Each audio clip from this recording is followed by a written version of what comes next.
네, 오늘의 이슈 더불어민주당 김현 대변인, 자유한국당 정용기 원내 수석 대변인 두 분과 함께 분석해 보겠습니다. 안녕하십니까? 네, 안녕하세요. 네.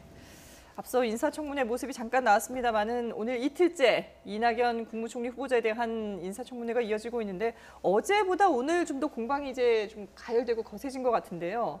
글쎄 어떤 의혹들이 나오고 있는지 먼저 들어보시겠죠? 저기 대한노인의 혜택 법안 낸 이낙연 간부의 1,500만 원 받아 이 언론 기사가 떴습니다. 네. 법안 제출일과 후원금 납부일이 같다고 하면은 대가성 입법 로비에 대한 의혹이 상당히 크다 이렇게 볼 수가 있습니다. 예, 여기 저 날짜가 있는데요. 그렇지는 않고요. 거의 좀 비슷은 합니까? 몇 달 차이도 있고요. 네. 그저 의원님 네.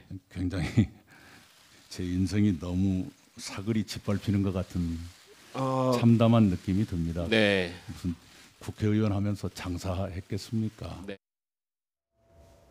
네, 이낙연 후보자가 참담한 심경이 든다라고 얘기를 했는데 글쎄요, 공세가 좀 과하다고 보십니까? 김현 대변인 입장에서는? 뭐 국회의원이 국민을 대신해서 다양한 의혹 제기하는 것은 뭐 있을 수 있으나 네. 사실은 이낙연 총리 내정자는 오랫동안 정치를 하셨고요. 도지사를 하면서 국민들로부터 꽤 후한 평가를 받았던 분이고요. 주변 관리도 본인의 관리도 잘 하신 분입니다. 특히 지금 뭐 자녀분의 문제라든가 아니면 부인의 의혹 제기가 있는데 부분적으로 결함이 있긴 합니다만 네.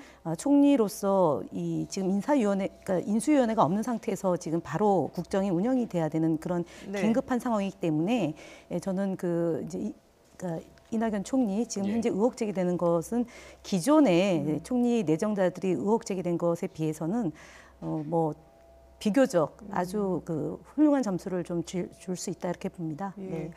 의혹은 여러 가지가 나오고 있지만 그 이전에 다른 총리들의 인사청문회에 비해서는 그렇게 큰 의혹은 아닌 것 같다라는 네, 본인의 평가인 의혹은 아니다라는 것 점을 같은데 말씀드립니다. 네. 정용기 대변인 보시기에는 어떠세요?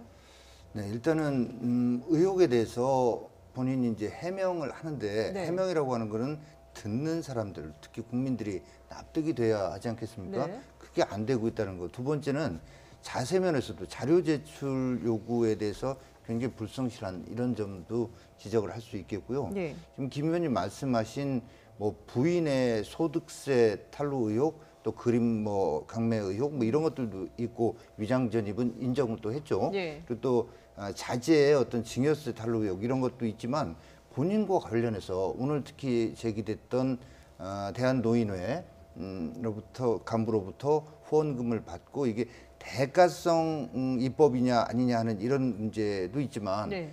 이 돈의 출처가 그 대한노인의 간부의 개인 돈인지 대한노인의 돈인지, 왜냐하면 정확하게 이낙연 총리가 국회의원 시절에 이 대한노인에 관련한 법안을 입법하려고 하는 그 시기에 겹쳐서 500만 원씩 했거든요. 네. 그 전에 한 달에 10만 원씩 하던 분이 왜 갑자기 이렇게 금액이 늘어났는가?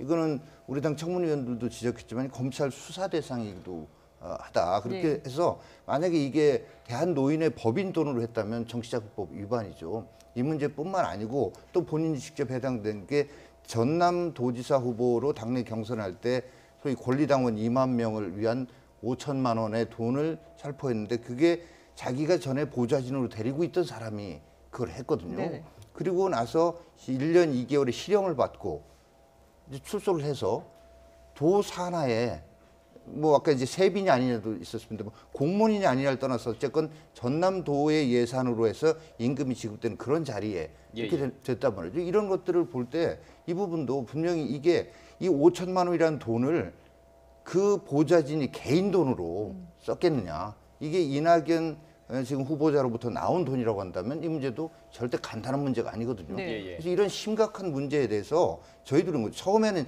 새 정부 출범, 아까 말씀하셨듯이 인수위도 없이 이렇게 하는 거라서 협조를 하려고 하는 자세로 임했습니다만은 점점 진행되면서 이거는 아니다라는 이런 판단이 들어서 저희는 심각하게 오늘 일정까지 지켜보고 나서 최종적인 입장을 결정하려고 하고 있습니다. 김 의원님 지금 정 의원님께서 얘기하신 거는 이제 본인의 의혹들 그 부분을 지금 정리해서 두 가지를 말씀해 주셨는데요. 이 부분에 대해서 지금 해명에 대해서도 저희들이 뭐 전해 드렸습니다.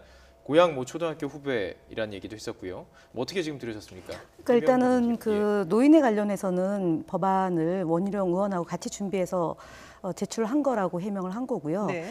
후원금을 이제 10만 원에서 이렇게 120만 원 내다가 금액이 좀 늘었다라고 얘기하는 게 의혹을 제기하는데 사실은 정치인들 그 후원금이 지인들도 하는 거고 그다음에 이것이 2011년도의 문제인데 정치자금법에 연루돼서 검찰 조사 대상이라는 것도 좀 과한 지적인 것 같고요. 사실은 대한노인의 이 문제는 어쨌든 그 저희가 볼 때는 그 이제 법인세 문제에 대해서 이제 좀 혜택을 좀 주고자 했던 건데 네. 일몰돼 가지고 처리가 안 된 법안이지 않습니까? 그래서 그렇게 연결시키는 건 제가 볼 때는 좀 과하고요. 예. 앞서 얘기하셨던 것처럼 지금 이제 총리의 인준은 지금 국정 운영과 그다음에 갈등 과제가 많이 있고요. 특히 예. 경제 문제가 지금 굉장히 이제 불안정하기 때문에 국민들이 불안해하다. 그래서 자유한국당이 초기 이 총리 내각 총리의 인준 문제를 반대한다면 사실은 지금 자유한국당 때문에 대통령 탄핵이 되고 파면이 되고 구속까지 되어 있는 정당 아닙니까? 이 원죄로부터 자유스럽지 못한데 총리 내정자에 대해서 만약에 반대한다 그러면 제가 볼 때는 지금 현재도 지지율이 한 자릿수인데 더 역풍을 받지 않을까 그렇게 봅니다. 예. 네. 오늘 그 청문회 자리에서도 자유한국당 그 지리 의원이 그 허니문 기간에 그동안에 전 정권에서도 허니문 기간에 낙마했던 총리들, 초대 총리들이라고 해서 무조건 다 통과되는 게 아니다라고 일종의 경고성 멘트를 했던 것 같기도 한데요. 네. 우리 김현 의원님 저희 당 걱정해 주셔서 감사한데 예.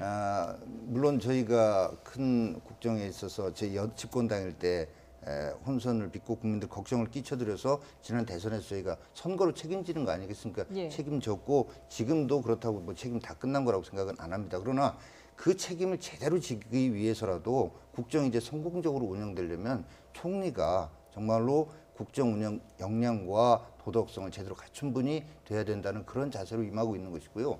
정치자금법 관련해서 2011년부터 13년까지 이루어졌기 때문에 정치자금법 공소시효도 13년분에 대해서는 아직도 분명히 살아있는 것이기도 하고 또 이런 거죠. 대한노인회권 이외에 앞서 말씀드린 대로 그 5천만 원의 그 보좌진을 통한 이런 부분 이 의혹에 대해서도 거듭 말씀드렸지 저희가 무조건 발목 잡고 낙마시키자가 아니라 네. 납득이 될 수 있게 해명을 하시면 해명되면 그러시냐고 이렇게 되겠죠. 근데 지금 하시는 말씀들은 모욕적이다 뭐 이런 내가 국회의원 하면서 장사했겠느냐 이런 식의 말씀이실 뿐이지 해명이 되지 않고 있다는 점을 저희는 말씀을 드리는 겁니다. 좀 당시 감정적으로 예. 대응하고 있는 것 같다. 예. 뭐 이런 말씀이신 것 당시 같은데요. 새누리당 그 원희룡 의원도 지금 같이 발의한 법안인데 그럼 어떻게? 원희룡 의원하고 최초에 발의했다가 그게 예. 안 돼서 자동 이제 일몰 이제 회기가 끝나면서 그럼 됐다가 그 이후에 이낙연 후보자께서 다시 발의한 것으로 저는 그렇게 파악을 하고 있습니다. 예. 폐기된 법안입니다. 네. 예. 예. 근데 지금 본인에 대한 부분뿐만 아니라 앞서도 잠깐 언급을 하셨지만 아들이라든지 부인에 대한 의혹들도 지금 또 계속해서 나오고 있거든요. 아니 그 부분에 대해서도 예. 이제 아들에 대한 의혹 제기는 사실 2001년도에 이제 병역 그 검진을 받고 그다음 2002년도에 이제 못 가게 된 거지 않습니까? 근데 2002년도는 잘 아시다시피 이회창 대통령 후보가 대세론일 때예요. 그리고 여당이긴 하지만 그때 대변인을 하셨고 공격수로 최전선에 섰던 분입니다. 이런 분이 아들을 군대를 안 보내기 위해서 뭔가의 조치를 했다 그러면 그때 당시에 논란이 아주 심각하게 됐고 특히 군대 문제는 그때 1997년도에 이회창 후보가 군 미필로 인해서 그 대선에서 패배를 하고요. 2002년도도 그 문제가 가장 쟁점 중에 하나였습니다. 당시에 인간 유포라는 발언까지 나올 정도로 심각한 사안이었고 병무청에서는 군대를 안 보내는 문제나 이게 못 가는 문제에 대해서 굉장히 엄격하게 하던 시기이기 때문에 네.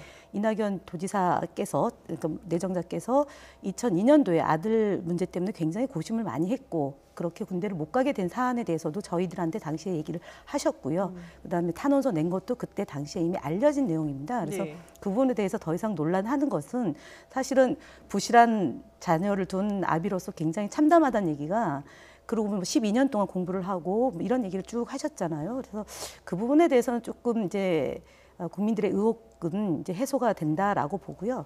그리고 부인에 대한 문제에 대해서도 네.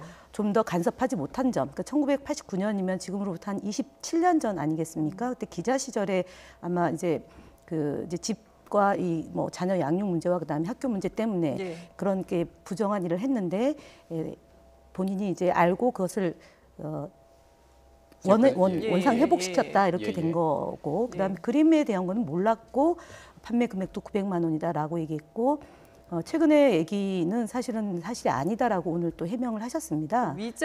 대작 의혹에 대해서는 네, 그것에 사실이 대해서는 아니다. 아니다라고 예. 얘기했고 밤늦게까지 봤다는 네, 거죠. 그래서 그 그림을. 부분에 대해서는 사실은 화가로 활동했던 것은 뭐 다 알려진 정가에 다 알려진 내용이고요. 그래서 지금 이제 특히 야당에서 자유한국당에서 이제 총리에 대해서 송곳 검증을 하겠다고 얘기를 하시는데 나머지 이제 바른당이나 아니면은 바른당이나 정의당이나 예. 국민의당에서는 비교적 정책 검증으로 지금 하고 있다라는 점을 다시 한번 말씀을 드리겠습니다.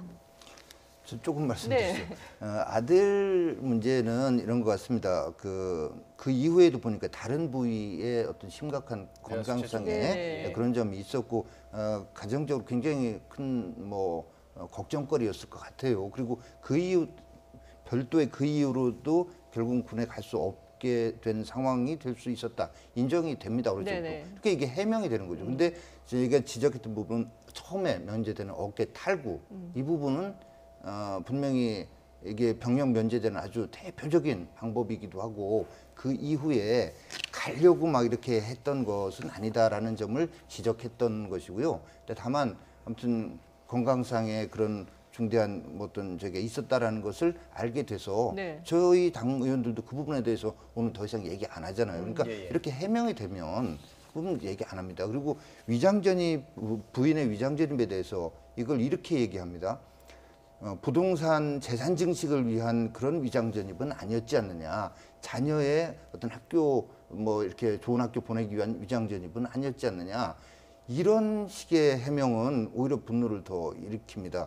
저도 제가 지자체장을 하면서 인사권을 행사해봤지만 가령 시골에 있는 그런 공직자들 내지는 교육공무원들이 이 대도시로 들어오기 위해서 엄청나게 경쟁이 치열하고 그래서 인터넷에 거의 다 공개적으로 그걸 운영을 합니다. 예. 근데 강남교육청에 배치받기 위해서 위장 전입한 거 이거는 상대적으로 괜찮은 겁니까? 그거 아니거든요. 예. 이런 자세를 저희는 지적을 예. 하는 겁니다. 그래서 예. 사과를 하셨습니다. 예. 네, 네. 마치 자, 여기가 지금 인사청문회장인 것처럼 아주 두 분이 치열하게 두 분은 두고 대선 기간 마시는데. 중에서도 상당히 많이 지금 토론해서 했던 걸 제가 기억을 하는데요. 예. 자, 그 청문회 도중에 바로 이 부분 지금 저희들이 얘기 나눴던 그 부분이죠. 그 면역에 대해서 계속 질문하는 그 의원들, 자유한국당 의원들에 대해서 문자 폭탄이 조금 쏟아진 부분들이 있습니다. 인사위원들과 좀 이야기를 나누셨을 수도 있을 것 같은데요. 자, 이 부분 조금 들어보고 계속 이야기를 좀 나눠보도록 하겠습니다. 밤새 그 문자 폭탄에 시달려가지고 잠도 제대로 자지 못하고 대신 욕은 하도 많이 얻어먹어서 배가 좀 부른 그런 실정입니다. 당신 아들은 어떠냐는데 사실 저와 저 두 아들은 현역 복무 만기제 됐습니다. 소위 21세기 민주주의 시대 건강한 민주 시민들이 살고 있는 이 현장에서 청문위원들이 겪고 있는 실상이기도 합니다. 네. 이런 문자 폭탄 사실 그 대선 기간 동안에도 좀 이런 문제들이 있었지 않습니까? 근데 이게 지금 이후에도 계속 반복된다 이런 지적도 있는데 어떻게 보세요? 이제 정치인들이 네. 국민들로부터 노출되어 있죠. 유리 어항 속의 물고기라고 할 정도로 모든 행동 하나와 말 하나 다 국민들로부터 긍정적인 것과 부정적인 것을 같이 이제 온몸으로 받고 있다라고 생각합니다. 네. 물론 욕설, 비방, 막말 이런 것은 안 되겠지만 정치인에 대해서 국민들이 의견을 내는 것에 대해서까지 누가 왈가왈부할 수는 없는 문제인 것 같습니다. 그래서 이 문제가 이제 저희가 그 당내 경선 때도 있었지만 네네. 그 이전에 박근혜 전 대통령의 탄핵 때 국회의원들이 미온적인 행동을 했을 때 이제 아마 이게 굉장히 이제 대중적으로 좀 확산이 됐던 것 같고요, 시작은. 그리고 그 이후에도 이제 시민들이 본인들의 의사를 표출하는 방식이 이제 정치인들한테 문자를 보내는 것도 있고, 해당 기사에 대해서 댓글을 보내는 것도 있고, 네. 기자들한테 이메일을 보내는 방식도 있을 것 같습니다. 그래서 제가 볼 때는 적정 수준의 그런 그 정화적인 것도 필요하지만 정치인들도 마찬가지로 책임 있는 그 말씀과 행동이 또 중요한 거 아닌가 싶습니다. 예. 네. 표현의 자유다 이렇게 네. 이제 평가를 하시는데 자유한국당 의원들 입장에서는 그렇게 받아들이시고 있나요? 이 부분은 민주주의 파괴 행위라고 봅니다. 이렇게 의견이 나와 다르더라도 그 다른 의견을 표현할 수 있는 그 권리를 인정하는 게 민주주의의 대전제 아니겠습니까? 그런데 저도 탄핵 때, 그다음에 최근에는 우리 당에서 특검법을 발의하는데 거기 서명했다고 해서, 그다음에 또 이렇게 방송에 한번 출연해서 어떤 격한 이슈가 있은 다음에는 네. 어김없이 문자 폭탄이 쏟아집니다. 근데 그 표현도 정말 대단합니다. 근데 저는 제 대응을 안 하고 말씀 뜻을 좀 새기려고 합니다만 일부 의원이 거기에 좀 못 참고 같이 대응을 하면 그 다음에는 정말로 더 조직적인 엄청난 위협이 또 옵니다. 이런 것들이 왜 나타날까? 저는 문재인 대통령께서 오늘 조국 민정수석을 통해서 이 문재인 정부는 촛불 시민혁명으로 탄생한 정부다라고 말씀하셨어요. 네. 선거 때는 횃불로 이 보수 저를 불태워버려야 된다. 또 이해찬 전 총리의 경우 보수 세력을 괴멸시키고 장기 집권하겠다. 이런 것들과 같은 맥락에서 나오는 거라고 봅니다. 그러니까 상대를 인정하는 게 아니라 상대는 혁명으로 인정하는 이 상황을, 그것부터 그렇죠. 상대는 타도해야 되고 청산해야 되고 청소해야 될 대상으로 인식하는 이런 것들이 대통령부터 그 지지 세력 사이에 전부 다 지금 이게 공유되고 있어서 네. 어떤 본인들이 정의와 선을 독점하는 선의 대변자고 그거에 반대되는 사람들은 이건 전부 처단해야 될 사람으로 보는 이런 인식, 이게 바로 반민주적인 인식이라고 저는 생각을 합니다. 예, 여기 대해서 뭐 더 하실 말씀 있으신가요? 아니 뭐 사실이 아닌 거를 워낙 말씀 많이 하셔가지고요. 예. 그 제가 겪은 팩트 말씀드립니다. 이해찬 의원이 얘기하신 거는 극우 보수 세력을 얘기한 겁니다. 왜냐하면 그 종북몰이 하는 거나 아니면은 자신들의 잘못을 남에게 뒤집어 씌우는 그런 것에 대한 국정농단 세력에 대해서 말씀을 하신 거고요. 네. 그다음에 대통령 후보 시절에 촛불을 횃불과 같이 불타오른다 그랬지 그걸 어떻게 보수 세력을 잘못하게 하겠다고 그건 말씀하신 거 언론에서 충분히 없습니다. 얘기했고 네. 제가 이 말씀만 꼭 드리고 네, 싶은데 이거는 여기서의 논쟁을 떠나서 말씀하신 대로 있죠. 극좌 극우는 배제해야 됩니다. 근데 우리가 극좌하면 커뮤니즘 공산주의 얘기하고요. 예. 그리고 프롤레타리아 독재를 인정하는 그다음에 극우하면 파시즘이나 나치즘을 얘기합니다. 우리 대한민국에 파시스트나 나치스트 없는 거거든요. 그래서 생각의 차이일 뿐이다. 라고. 국정농단 세력을 말씀을 한 거라고 분명히 제가 예, 예. 다시 정정을 했습니다. 워낙 언론적인 파시스트나 이런 건 아닙니다. 예. 이기 때문에 네. 사실 저희가 토론을 거기까지 하면 여기서 네. 지금 다루기는 좀 네. 그렇고요. 예. 그런가 하면은 지금 오늘 또 새벽에 입국한 강경화 후보자 역시 인사청문회를 기다리고 있습니다. 대북 제재에 대해서도 얘기를 했는데 들어보시죠. 예, 아무래도 추가 도발이 있으면은 북한보다 강력한 제도를 고려해야 된다고 생각하는데 제가 여러 가지 그 외교 사안에 대해서는 그 업무 보고를 받은 다음에 좀 더 깊이 있는 그 답변을 드릴 수 있는 것 같습니다. 인도 지원은 그 인간이 고통받는 데서 해야 하는 그런 어떤 인류 보편적인 가치이기 때문에 정치적인 고려와는 별도로 해야 된다는 게 그 유엔의 원칙이고 그렇게 해야 된다고 생각합니다. 자녀분 이중국적이랑 위장전입 문제는 청문회에서 어떻게 대응하실 계획이신지? 예, 청문회에서 보다 더 소상히 말씀드리겠습니다. 네, 대북 정책에 대한 입장도 밝혔지만 역시 기자들의 질문은 이 위장 전입이라든지 이런 의혹에 대해서 어떻게 밝힐 것이냐 이런 부분이거든요. 역시 이 문제가 청문회에서 좀 논란이 될 것 같은데요.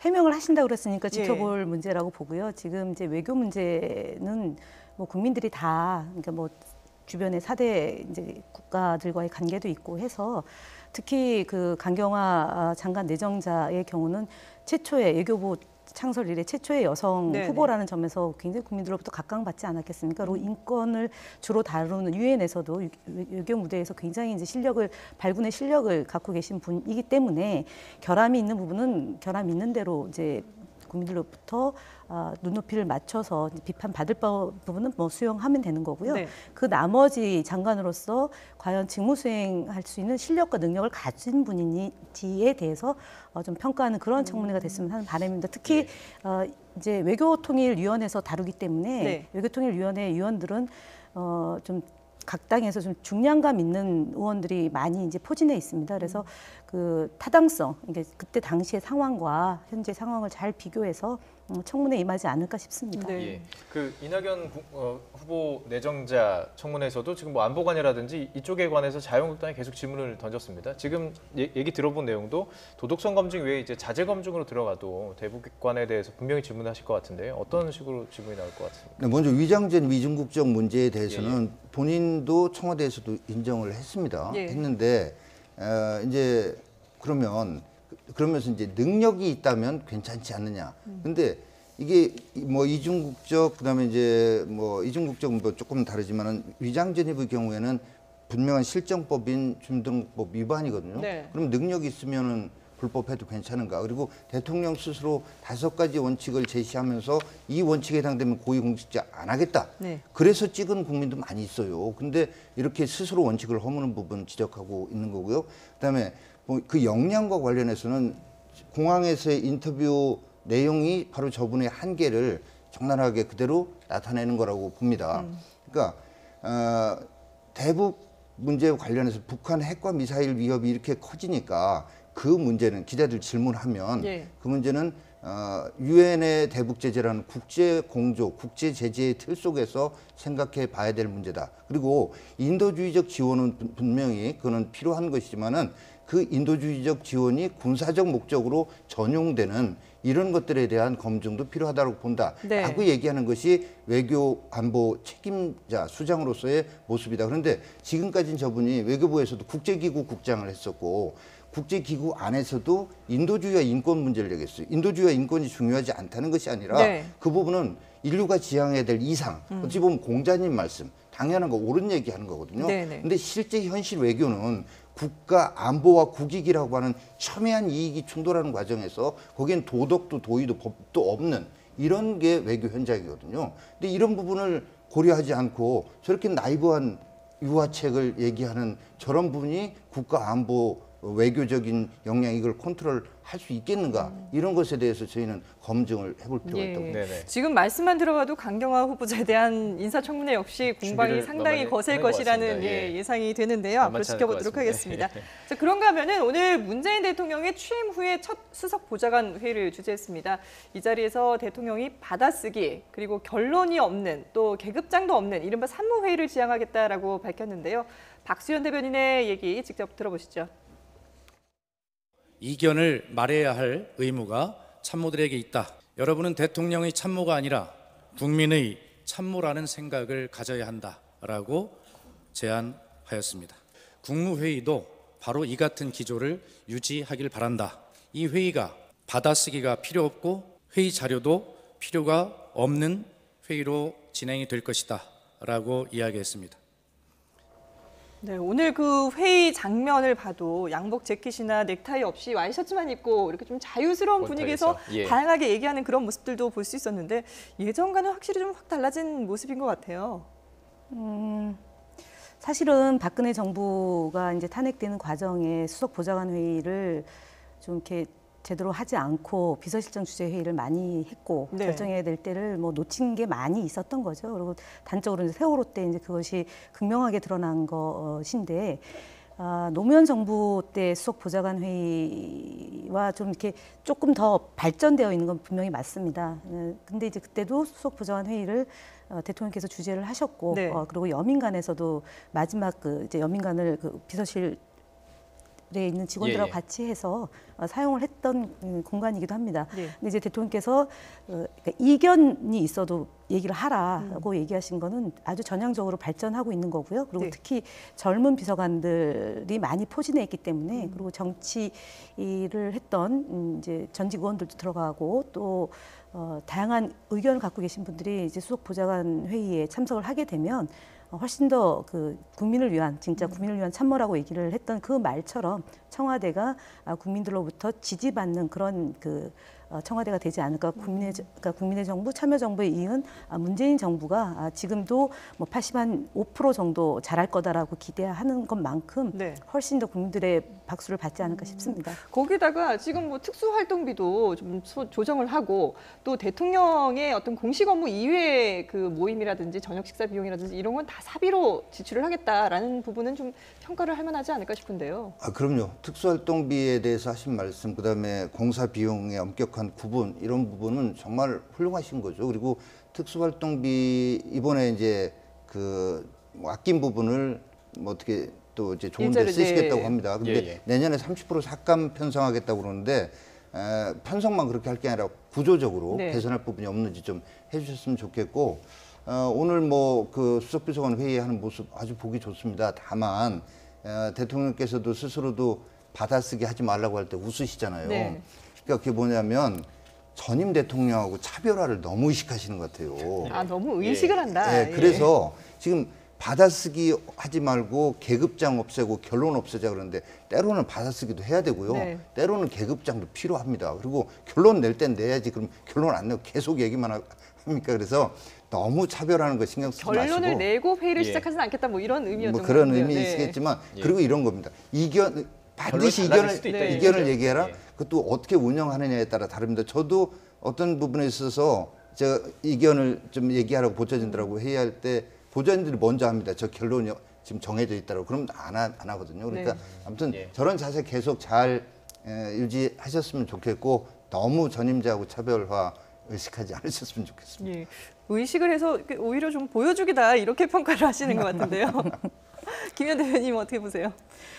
아, 그럴 뿐이 아니죠. 그러니까 사실은 이제 경직됩니다. 대통령 앞에서 회의를 하다 보면, 그러니까 대통령 이전에, 그러니까 예전에 아마 우리 노무현 대통령 때 어떤 분이 편안하게 이제 그 이전에는 편안하게 대화도 나누다가 대통령이란 직분으로 가면 상하 관계가 되기 때문에 자유로운 의견 개진을 할 수가 없다라는 얘기를 토로한 적이 있습니다.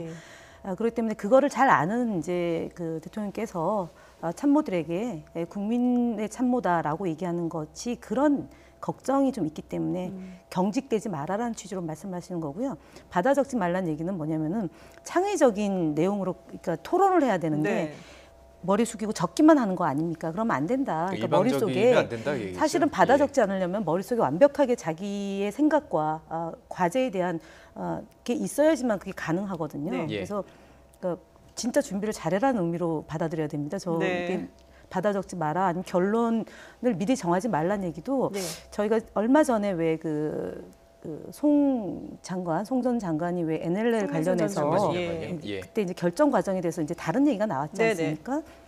그게 결론을 내고 뭐 한 것처럼 보여지기 때문에 그런 오해들이 생기는 거예요. 그래서 이 부분에 대해서 얘기하는 것은 정무적 판단이 처음부터 들어가야지만 외교 안보 통일 이 문제가 좀 경직된 결론이 안 나고 국민의 이익에 부합하는 결론이 나오기 때문에 설명하신 거라고 봅니다. 그래서 그러니까 문재인 대통령이 이제 5년 동안 청와대에서 대통령을 직접 모시고 국정 운영을 해본 분이기 때문에 국민들이 선택한 지점도 국정 운영 능력을 높이 산 거 아니겠습니까? 그래서 아마 그 경험이 있기 때문에 바로바로 저런 결론들을 내고 수석 참모, 수석 보좌관 회의와 국무회의를 어떻게 운영하라는 그런 그 지침이 나오는 거 아닌가 싶습니다. 그러니까 모든 국민들을 위할 수 있는 그런 좋은 안을 만들기 위해서 다양하게 이제 의견을 좀 내보자 이런 의미로 받아들이면 될 것 같습니다.